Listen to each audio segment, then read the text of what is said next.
No final do filme A Morte de Stalin, o chefe da polícia secreta, Lavrentiy Beria, é executado por seus inúmeros crimes contra o povo da União Soviética.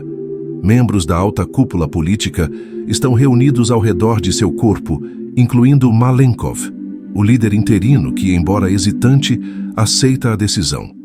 Khrushchev, o novo comandante, volta-se para Kaganovich e faz uma pergunta que ecoa no ar.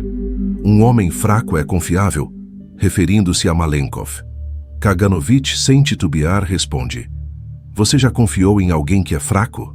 Essa questão nos leva a refletir sobre o verdadeiro significado da confiança e, mais ainda, como a fraqueza pode ser um fator determinante em nossa relação com o poder e com a credibilidade das pessoas ao nosso redor.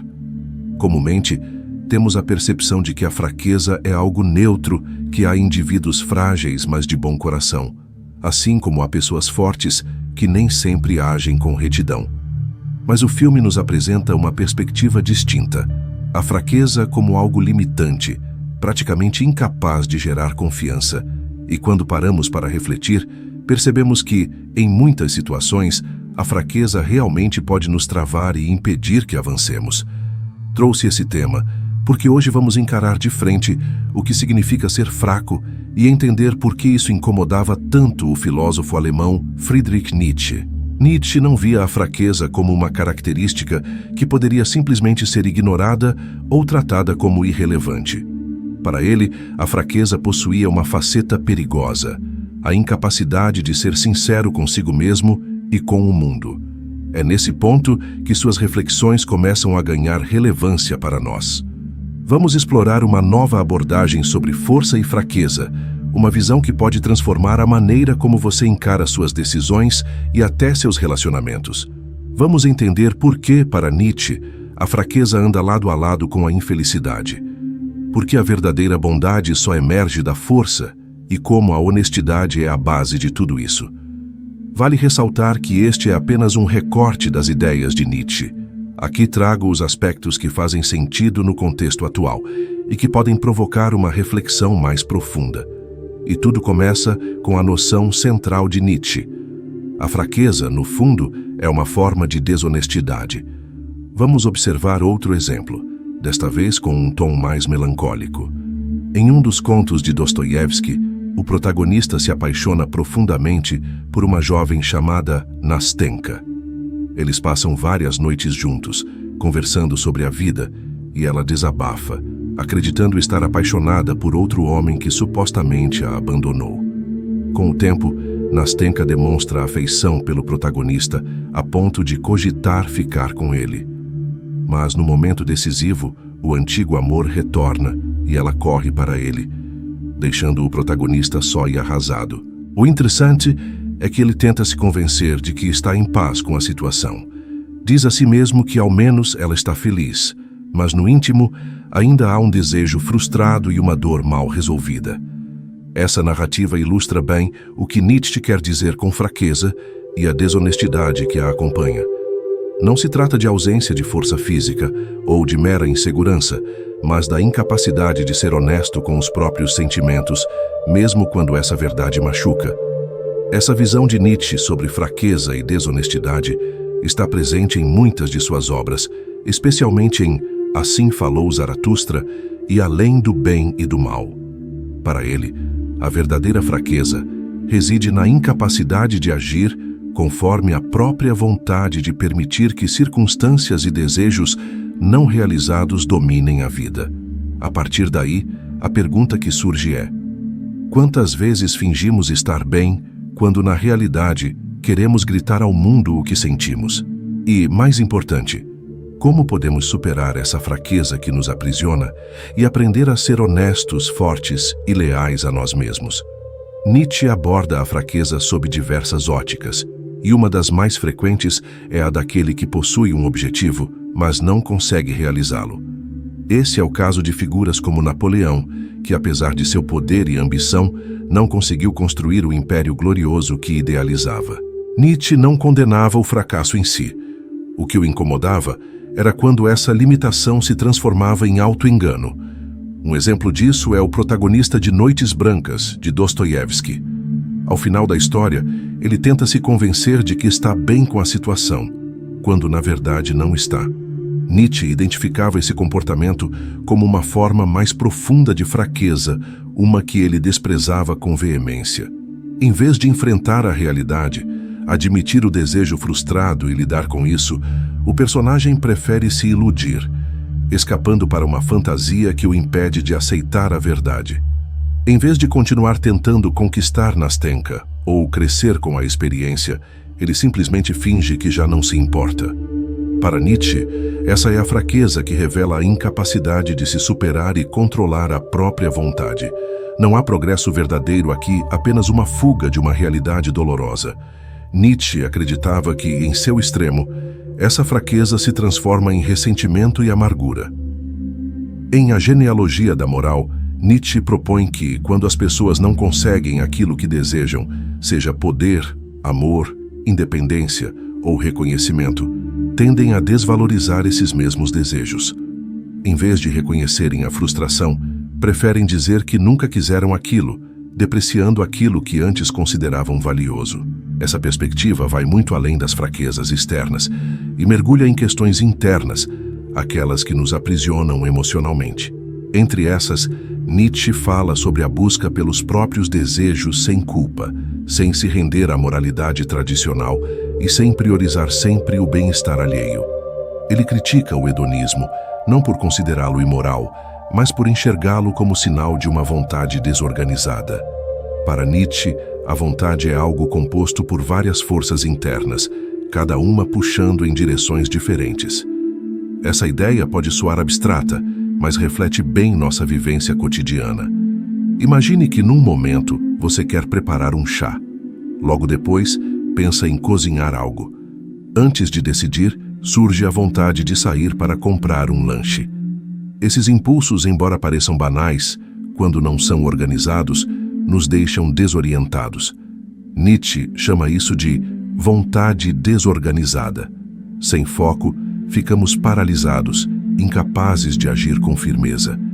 Esse descompasso nos leva ao niilismo, um estado onde, sem direção clara, não fazemos nada significativo. Um exemplo emblemático é o de Eduardo II da Inglaterra. Apesar de ter imenso poder, sua mente era instável e facilmente influenciável. Sua inconsistência o levou à ruína, perdeu a coroa e, tragicamente, a vida. Um rei com força, mas sem domínio sobre a própria vontade, derrubado por sua própria fraqueza. Outro pilar importante no pensamento de Nietzsche é o compromisso. Em Assim Falou Zaratustra, ele descreve a última fase do Übermensch, o além do homem, como aquele que cria seus próprios valores e os segue com coerência. Esse indivíduo traça seu próprio caminho, evitando tanto o niilismo da estagnação quanto o da dispersão, onde a vontade se divide e não se compromete com nada. Nietzsche não estava apenas interessado em como se tornar mais forte, mas em como dar sentido e direção à nossa vontade para que possamos viver conforme nossas escolhas autênticas. O conceito de fraqueza, em Nietzsche, está profundamente ligado à ideia de autossuperação. À primeira vista, isso pode parecer complexo, mas essencialmente se refere à capacidade da vontade de se alinhar a uma única direção. Ou seja, a vontade precisa ser capaz de impor disciplina a si mesma, e isso é o que constitui a verdadeira autossuperação. Para Nietzsche, poder não é apenas conquistar objetivos, mas superar resistências, especialmente as que vêm de dentro. Trata-se de manter a vontade firme, como uma intenção que não vacila. É essa força interna que permite manter o foco.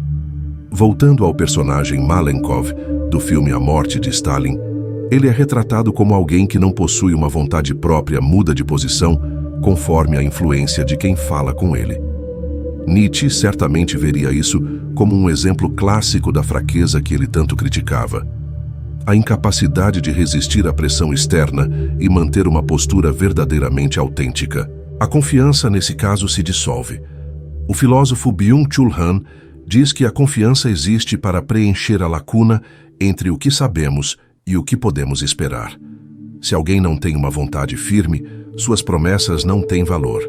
E como Nietzsche sugere, ser confiável é, em si, uma forma de poder. Nietzsche acreditava que a fraqueza impede a superação do niilismo. Para ele, alcançar feitos grandiosos, aqueles que dão sentido à vida, só é possível com uma vontade organizada, sólida e sob nosso domínio. Essa coerência não é apenas uma exigência prática, também é uma exigência filosófica. Sem ela, não apenas perdemos a confiança dos outros, mas perdemos a confiança em nós mesmos.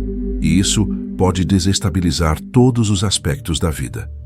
E é nesse ponto que mergulhamos em uma das críticas mais controversas de Nietzsche: sua visão sobre a compaixão.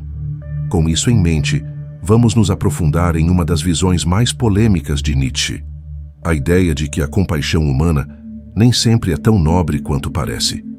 Para ele, esse sentimento pode ser, muitas vezes, profundamente destrutivo. Desde cedo, somos ensinados a sermos compassivos. Aprendemos a cuidar dos mais frágeis, e a compaixão se torna, frequentemente, o caminho natural para isso. No entanto, Nietzsche, ao contrário do que muitos pensam, não incentivava a crueldade ou o abuso de poder. Ele via essas atitudes como demonstrações de insegurança, comparáveis a um adulto que se orgulha de vencer uma criança em um jogo. O que Nietzsche criticava profundamente era o uso da compaixão como instrumento de manipulação, uma forma sutil de exercer poder. Ele percebia nela um certo grau de falsidade e um potencial perigoso para gerar consequências negativas. E como sempre em sua obra, essa é uma ideia controversa. E mesmo que haja algo valioso ali, você não precisa concordar com tudo apenas porque Nietzsche disse: suas palavras não são dogmas. Na filosofia nietzschiana, a busca por poder ocupa um lugar central na psicologia humana. Ele acreditava que o desejo por poder, seja sobre si mesmo ou sobre o mundo, molda muitos dos nossos comportamentos. Ambições profissionais, acumulação de recursos, sacrifícios pessoais e até mesmo atos considerados altruístas. E nesse contexto, a compaixão, especialmente quando vem de quem está em posição de fraqueza, pode se tornar uma ferramenta. Uma forma de obter ajuda sem dar nada em troca, posicionando-se como indefeso, quase como uma criança dizendo: não posso fazer nada, então você precisa fazer por mim. Para Nietzsche, essa postura é desonesta. Ele valorizava profundamente a sinceridade nos vínculos humanos. Um exemplo disso é comparável a uma brincadeira. Alguém provoca os mais fortes e, ao receber o troco, exclama: ah, não me machuque, sou só um pobre coitado. Essa estratégia busca manipular os outros por meio da piedade, escorando-se em uma fragilidade fabricada. Nietzsche condenava a piedade por dois motivos principais. Primeiro, pela sua desonestidade ao manipular os outros sem assumir responsabilidade pelas próprias necessidades. Segundo, porque acreditava que essa relação, a longo prazo, não gera benefício duradouro. Depender da compaixão pode funcionar temporariamente, mas com o tempo gera ressentimento e vazio, pois a pessoa percebe que não está conquistando o que realmente deseja. É uma ilusão momentânea que não resolve o problema de fundo. Para Nietzsche, a verdadeira força e autenticidade vem da capacidade de encarar as dificuldades por si mesmo, com coragem e responsabilidade. Vamos agora introduzir um conceito poderoso que Nietzsche utiliza para distinguir a piedade da magnanimidade. Ele considerava que a piedade, quando oferecida por alguém forte, pode parecer ajuda, mas muitas vezes é uma forma disfarçada de dominação. Era completamente diferente quando alguém, pleno de sua força, ajudava porque queria, não por obrigação, nem por estratégia. Era como se essa pessoa estivesse tão cheia de energia, tão transbordante, que naturalmente compartilhava com os outros. Esse gesto, quando genuíno, não busca controle. Nietzsche chamava isso de grandeza de espírito. A verdadeira generosidade vem de quem não precisa se afirmar, mas simplesmente compartilha porque está em paz com sua própria força. Podemos ilustrar isso com um exemplo sombrio. Pense em relacionamentos abusivos, onde o agressor oferece ajuda com segundas intenções. Muitas vezes, elimina a autoconfiança do outro, apenas para mantê-lo dependente. fazendo com que a vítima acredite que não pode sobreviver sem aquela ajuda. Nietzsche compara essa dinâmica à piedade disfarçada, um tipo de assistência que enfraquece em vez de fortalecer. Mesmo quando parte de uma posição de poder, esse tipo de ajuda não é honesto. Para Nietzsche, a natureza despreza qualquer tipo de falsidade. Imagine que a vítima desse relacionamento reconhece que está esgotada, sobrecarregada. Em uma relação saudável, o parceiro a encorajaria a retomar sua autonomia. Mas, na situação descrita por Nietzsche, o agressor usa a ajuda como um grilhão. Eu ajudo, mas você vai continuar dependendo de mim. E isso aumenta o meu domínio. É como um empréstimo com juros altíssimos, uma dependência que se aprofunda com o tempo. Em Além do Bem e do Mal, Nietzsche escreve que os novos filósofos, aqueles que viriam para transformar os valores da humanidade, deveriam rejeitar essa cultura da piedade. Em vez disso, eles deveriam fomentar o fortalecimento do outro, incentivando o desenvolvimento da vontade, da autonomia e da potência individual. É isso que Zaratustra, o personagem central de uma de suas obras, ensina a seus discípulos. A natureza veria essa postura como verdadeira generosidade, magnanimidade, e não como piedade. Esses novos pensadores não exploram os fracos, eles os estimulam a construir sua própria base. Embora a diferença pareça sutil, ela é essencial. É a diferença entre um parceiro controlador e um parceiro que realmente apoia o crescimento do outro. Nietzsche via essa relação de manipulação como consequência direta da fraqueza, tanto de quem solicita piedade para obter um mínimo de controle, quanto de quem a oferece para exercer domínio. A verdadeira força, segundo Nietzsche, se manifesta em quem age com nobreza sem precisar submeter ninguém. O maior poder é aquele que é tão autossuficiente que não precisa se reafirmar o tempo inteiro. Ele simplesmente é. Esse é o tipo de força que não se esconde por trás da manipulação, mas que realmente deseja ajudar, de forma sincera. Nietzsche via esse perfil como o mais próximo de seu ideal do Übermensch, o além do homem. E não estamos falando de um tirano, mas sim de um criador, alguém que impacta o mundo com seu talento, sua clareza e sua autonomia. Essa visão desmonta a imagem equivocada de Nietzsche como um defensor do autoritarismo. Na realidade, ele abominava a piedade hipócrita, aquela que parece ajudar, mas só busca controle. E é aqui que encontramos uma das raízes mais profundas e provocadoras de sua filosofia: a rejeição à vida, guiada pela fraqueza e a busca por uma afirmação total da existência. Já parou para pensar em como deveríamos avaliar uma filosofia de vida? A maioria das pessoas responderia que o critério principal é sua veracidade. No entanto, Nietzsche oferece uma perspectiva bastante distinta. Ele não era contrário ao conceito de verdade, mas acreditava que as filosofias sobre o valor da existência ou sobre como devemos viver não podem ser julgadas de maneira objetiva. Afinal, todos estamos confinados ao nosso próprio ponto de vista subjetivo. Nossa experiência está restrita ao que sentimos e vivemos. Quando alguém afirma entender a vida como ela realmente é, esquece que só enxerga através de sua própria ótica, não consegue olhar de fora, de maneira imparcial. Foi por isso que Nietzsche se distanciou do pessimismo e das correntes filosóficas que o acompanhavam. Para ele, tentar avaliar a vida em sua totalidade, como se fosse algo externo à experiência individual, era uma tarefa sem sentido, quase absurda. Inspirado pelos estoicos, Nietzsche leva esse princípio a um novo patamar. Ele quer entender como é possível amar a vida em sua totalidade, incluindo as partes difíceis, sombrias e até cruéis, não apenas tolerá-las, mas abraçá-las com entusiasmo. Essa ideia não é apenas uma construção teórica. Nietzsche conviveu com dores físicas constantes por conta de uma doença crônica que o deixava debilitado por longos períodos. Mesmo assim, ele não se entregou à autopiedade. Ao contrário, transformou esse sofrimento em combustível para sua produção filosófica. A dor se tornou parte do seu caminho, algo que ele aprendeu a acolher e até, de certa forma, a respeitar. esse processo de aceitação não envolvia resignação passiva. Pelo contrário, exigia uma força extraordinária. Era o oposto do vitimismo. Nietzsche acreditava que aceitar o destino com amor era um gesto de poder não sobre os outros, mas sobre si mesmo. Curiosamente, essa forma de força fez com que Nietzsche admirasse figuras inesperadas como Jesus Cristo.